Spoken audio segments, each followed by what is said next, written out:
Chapter 41. We stopped the recording. For now.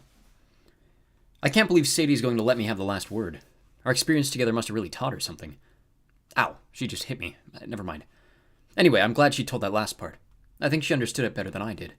And the whole thing about Zia not being Zia and Dad not getting rescued was pretty hard to deal with. If anybody felt worse than I did, it was Amos. I had just enough magic to turn myself into a falcon and him into a hamster. Hey, I was rushed. But a few miles from the National Mall, he started struggling to change back. Sadie and I were forced to land outside a train station, where Amos turned back into a human and curled into a shivering ball. We tried to talk to him, but he could barely complete a sentence. Finally, we got him into the station. We let him sleep on a bench while Sadie and I warmed up and watched the news. According to Channel 5, the whole city of Washington was under lockdown. There had been reports of explosions and weird lights at the Washington Monument, but all the cameras could show us was a big square of melted snow on the mall, which kind of made for boring video. Experts came on and talked about terrorism, but eventually it became clear that there had been no permanent damage, just a bunch of scary lights. After a while, the media started speculating about freak storm activity or a rare southern appearance of the northern lights. Within an hour, the authorities opened up the city. I wish we had Bast with us because Amos was in no shape to be our chaperone, but we managed to buy tickets for our sick uncle and ourselves as far as New York. I slept on the way, the amulet of Horus clutched in my hand. We got back to Brooklyn at sunset. We found the mansion burned out, which we'd expected, but we had nowhere else to go. I knew we'd made the right choice when we guided Amos through the doorway and heard a familiar, "Ah! Ah! Khufu!" Sadie cried. The baboon tackled her in a hug and climbed onto her shoulders. He picked at her hair, seeing if she'd brought him any good bugs to eat. Then he jumped off and grabbed a half-melted basketball.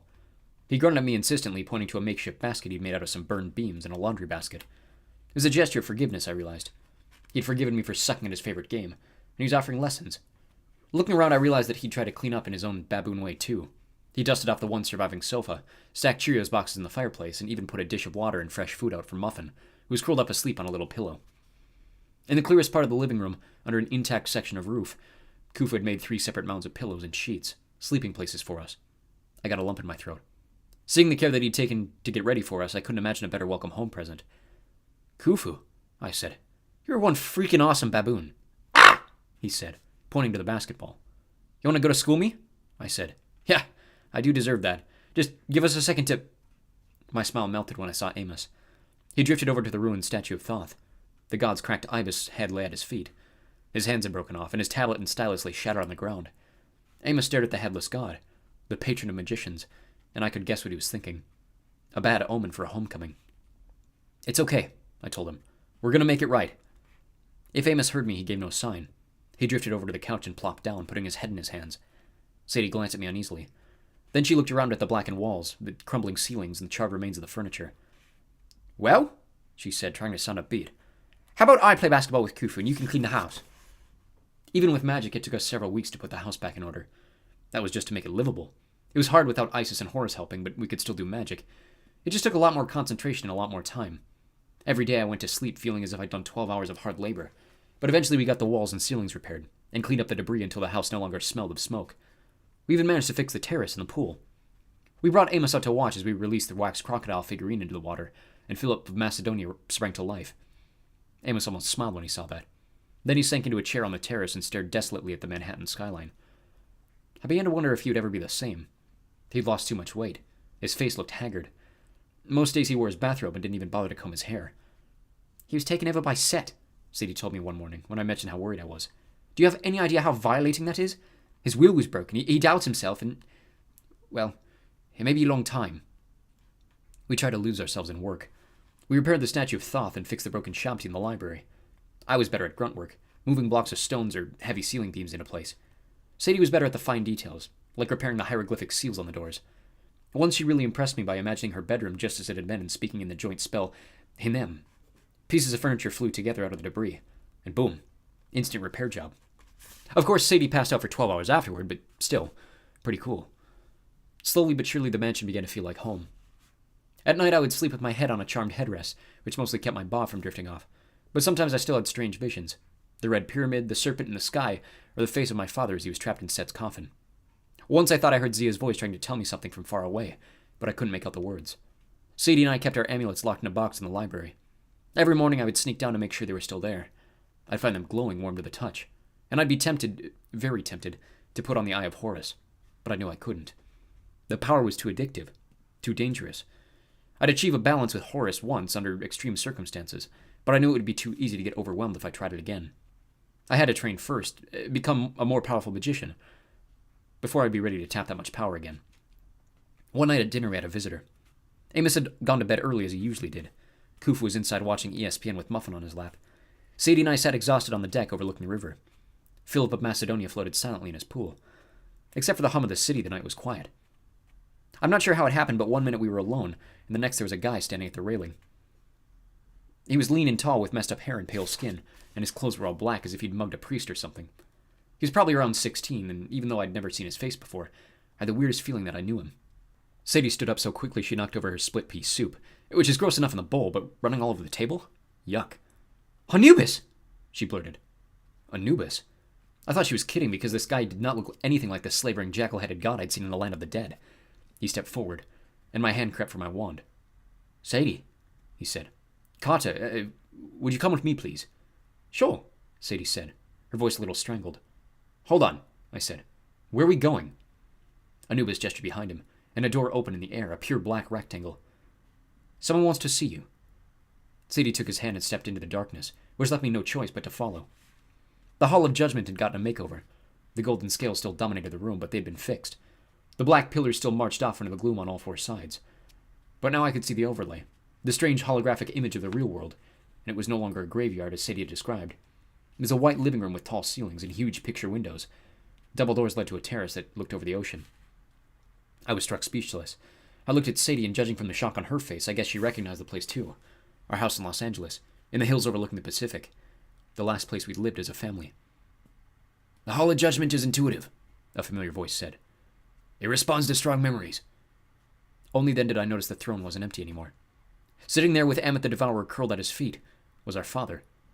I almost ran to him, but something held me back. He looked the same in many ways. The long brown coat, the rumpled suit and dusty boots, his head freshly shaven and beard trimmed. His eyes gleamed the way they did whenever I made him proud. But his form shimmered with a strange light. Like the room itself, I realized he existed in two worlds. I concentrated hard, my eyes opened to a deeper level of the duat. Dad was still there, but taller and stronger, dressed in the robes and jewels of an Egyptian pharaoh. His skin was a dark shade of blue like the deep ocean. Anubis walked over and stood at his side, but Sadie and I were a little more cautious. Oh, come on, Dad said. I won't bite.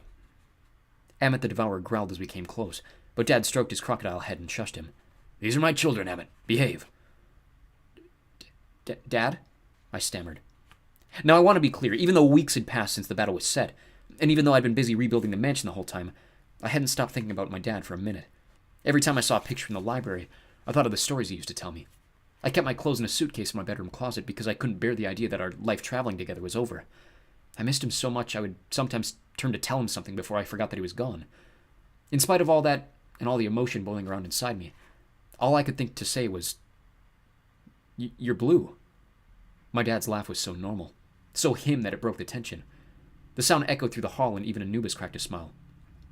Goes with the territory, Dad said. I'm sorry I didn't bring you here sooner. Things have been... He looked at Anubis for the right word. Complicated, Anubis suggested. Complicated. I meant to tell you both how proud I am of you. How much the gods are in your debt.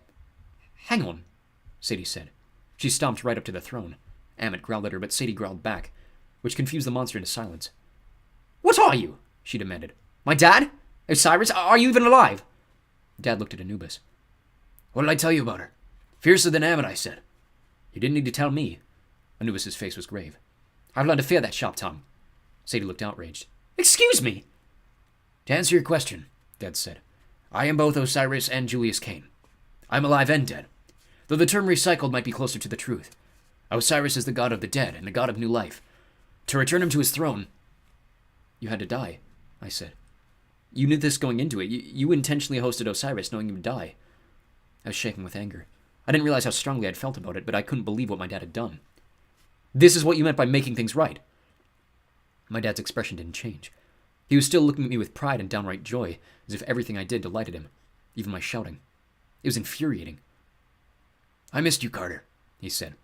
I can't tell you how much, but we made the right choice. We all did. If you had saved me in the world above, we would have lost everything. For the first time in millennia, we have a chance at rebirth, and a chance to stop chaos because of you. There had to be another way, I said. You could have fought as a mortal without... Without... Carter, when Osiris was alive, he was a great king. But when he died... He became 1,000 times more powerful, I said, remembering the story Dad used to tell me. My father nodded. The duat is the foundation for the real world. If there is chaos here, it reverberates in the upper world. Helping Osiris to his throne was a first step, 1,000 times more important than anything I could have done in the world above, except being your father. And I'm still your father. My eyes stung. I guess I understood what he was saying, but I didn't like it. Sadie looked even angrier than me, but she was glaring at Anubis. Sharp tongue, she demanded. Dad cleared his throat. Children, there's another reason I made my choice, as you can probably guess. He held out his hand, and a woman in a black dress appeared next to him. She had golden hair, intelligent blue eyes, and a face that looked familiar. She looked just like Sadie. Mom, I said. She gazed back and forth from Sadie to me in amazement, as if we were the ghosts. Julius told me how much you'd grown, but I couldn't believe it. Carter, I bet you're shaving. Mom? And dating girls. Mom!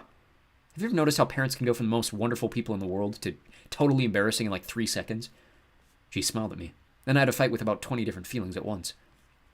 I spent years dreaming of being back with my parents, together in our house in Los Angeles. But not like this.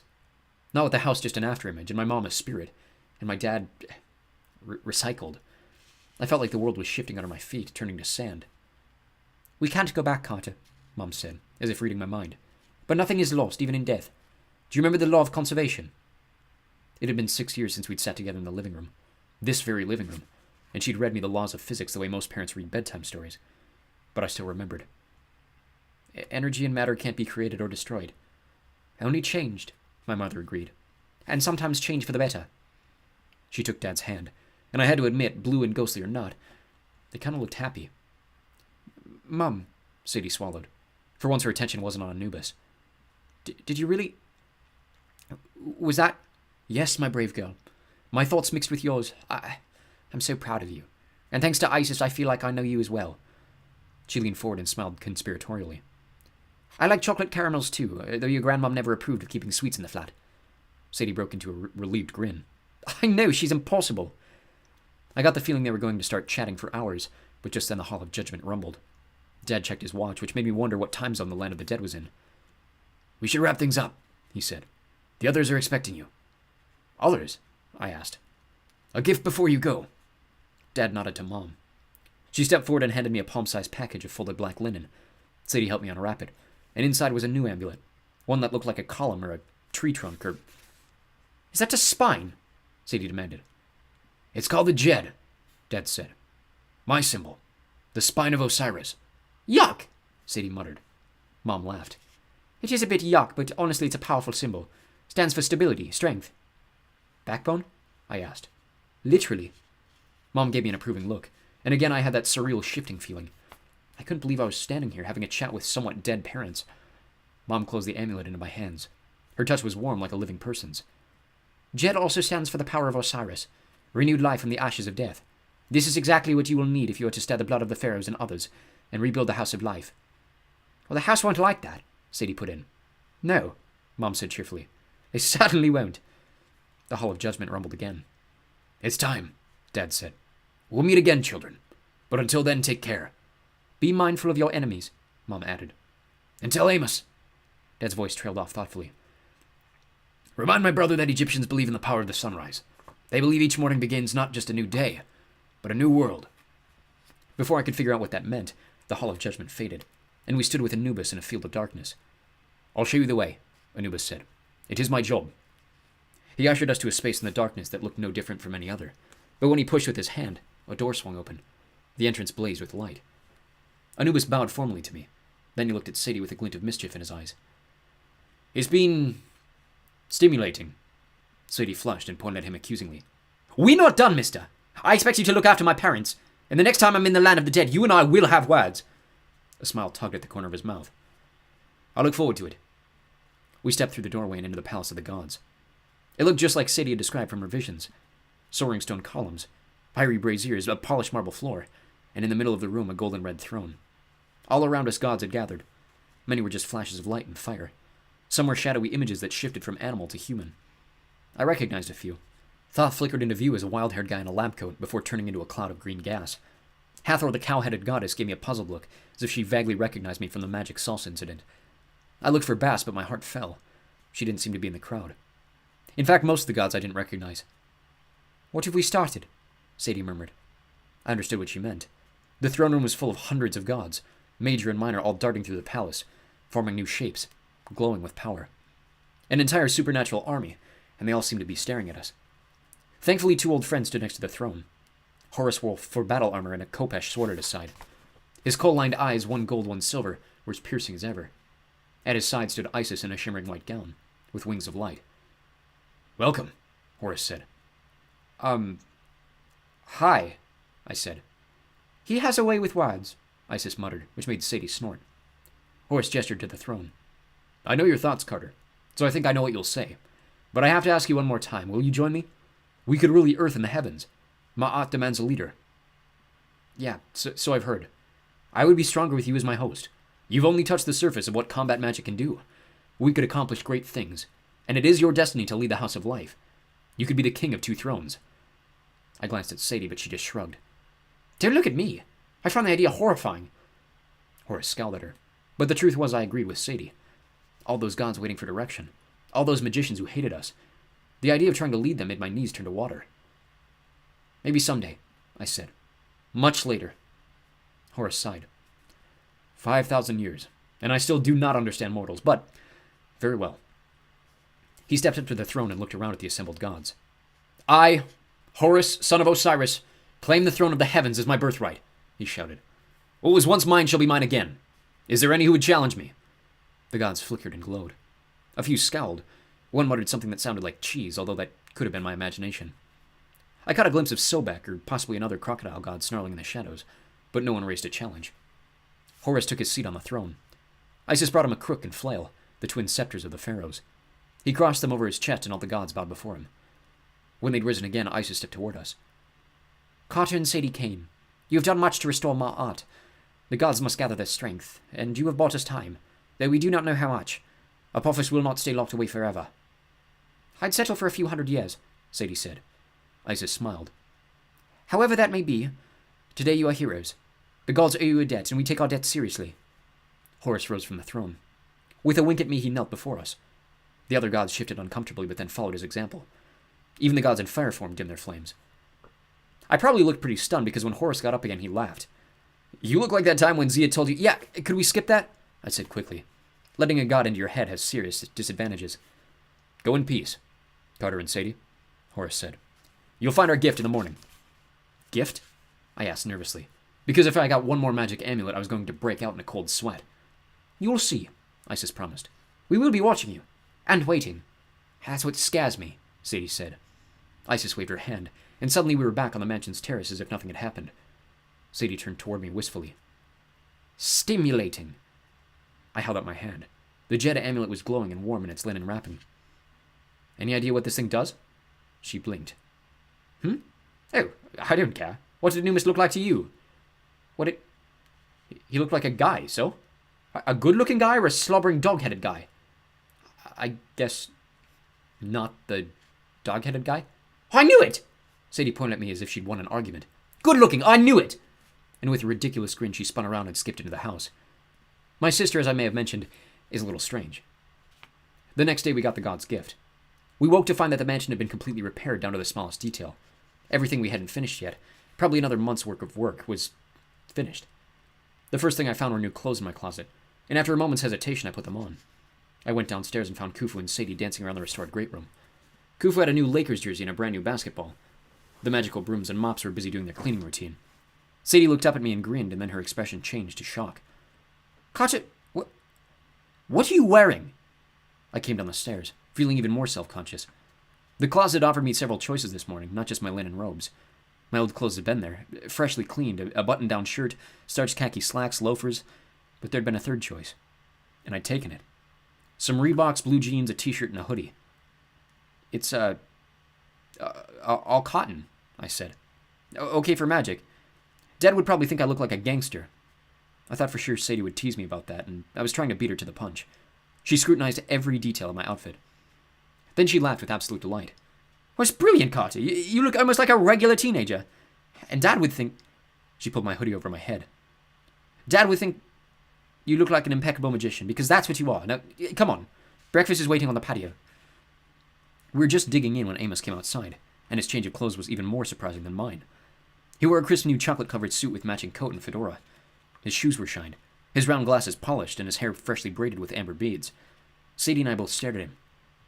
"What?" he demanded. "Nothing," we said in unison. Sadie looked at me and mouthed OMG, then went back to her bangers and eggs.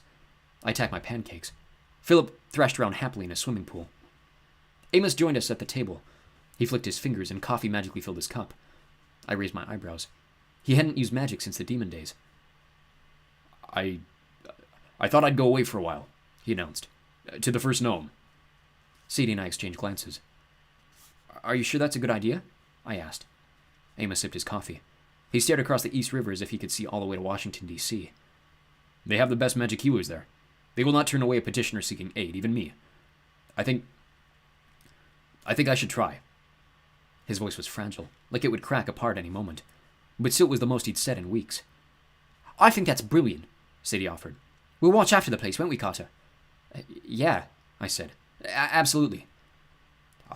I may be gone for a while," Amos said. "Treat this as your home. It is your home." He hesitated, as if choosing his next words carefully.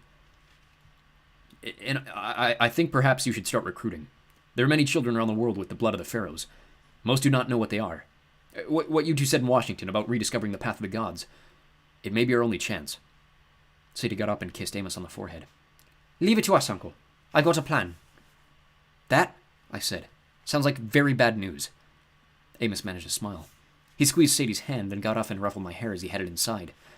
I took another bite of my pancakes and wondered why, on such a great morning, I still felt sad and a little incomplete. I suppose with so many things suddenly getting better, the things that were still messing hurt even worse. Sadie picked at her scrambled eggs. "I suppose it would be selfish to ask for more." I stared at her and realized we were thinking the same thing. When the gods had said a gift, well, you can hope for things, but as Sadie said, I guess you can't get greedy. "It's going to be hard to travel if we need to go recruiting," I said cautiously. "2 unaccompanied minors?" Sadie nodded. "No Amos? No responsible adult? I don't think Khufu counts." And that's when the gods completed their gift. A voice from the doorway said, "Sounds like you have a job opening." I turned and felt 1,000 pounds of grief drop from my shoulders. Leaning against the door in a leopard-spotted jumpsuit was a dark-haired lady with golden eyes and 2 very large knives. "Bast!" Sadie cried. The cat goddess gave us a playful smile, as if she had all kinds of trouble in mind. "Someone call for a chaperone." A few days later, Sadie had a long phone conversation with Gran and Grandpa Faust in London. They didn't ask to talk to me, and I didn't listen. When Sadie came back down to the great room, she had a faraway look in her eyes. I was very, very afraid that she was missing London. "Well?" I asked reluctantly. "I told them we were all right," she said. "They told me the police have stopped bothering them about the explosion at the British Museum. Apparently the Rosetta Stone turned up unharmed." "Like magic," I said. Sadie smirked. "The police decided it might have been a gas explosion or some sort of accident. Dad's off the hook, as are we. I could go home to London, they said. Springtime starts in a few weeks. My mates Liz and Emma have been asking about me." The only sound was the crackle of fire in the hearth. The great room suddenly seemed bigger to me. Emptier. At last I said, "What'd you tell them?" Sadie raised an eyebrow. "God, you're thick sometimes. What do you think I said?" "Oh." My mouth felt like sandpaper. "I guess it'll be good to see your friends and get back to your old room and..." Sadie punched my arm. "Carter! I told him I couldn't very well go home because I already was home. This is where I belong. Thanks to the duat, I can see my friends whenever I want. And besides, you'd be lost without me." I must have grinned like a fool, because Sadie told me to wipe the silly look off my face. But she sounded pleased about it. I suppose she knew she was right for once. I would have been lost without her. And no, Sadie, I can't believe I just said that either. Just when things were settling down to a nice, safe routine, Sadie and I embarked on a new mission. Our destination was a school that Sadie had seen in a dream. I won't tell you which school, but Bass drove us a long way to get there. We recorded this tape along the way. Several times the forces of chaos tried to stop us. Several times we heard rumors that our enemies were starting to hunt down other descendants of the pharaohs, trying to thwart our plans. We got to the school the day before the spring term started. The hallways were empty, and it was easy to slip inside. Sadie and I picked a locker at random, and she told me to set the combination. I summoned some magic and mixed around the numbers. 13, 32, 33. Hey, why mess with a good formula? Sadie said a spell and the locker began to glow. Then she put the package inside and closed the door. Are you sure about this? I asked. She nodded. The locker is partially in the duat. It'll store the amulet until the right person opens it. But if the Jed falls into the wrong hands... It won't, she promised. The blood of the pharaohs is strong. The right kids will find the amulet. If they figure out how to use it, the palace should awaken. We have to trust that the gods will guide them to Brooklyn. We won't know how to train them, I argued. No one has studied the path of the gods for 2,000 years. We'll figure it out, Sadie said. We have to. Unless Apophis gets us first, I said. Or Desjardins in the House of Life. Or unless Set breaks his word, or 1,000 other things go wrong.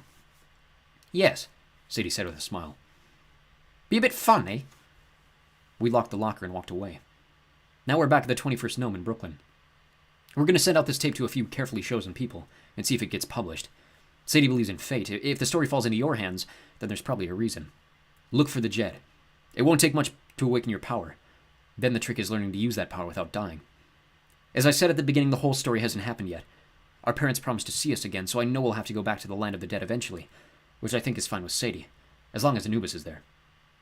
Zia's out there somewhere. The real Zia. I intend to find her. Most of all, chaos is rising.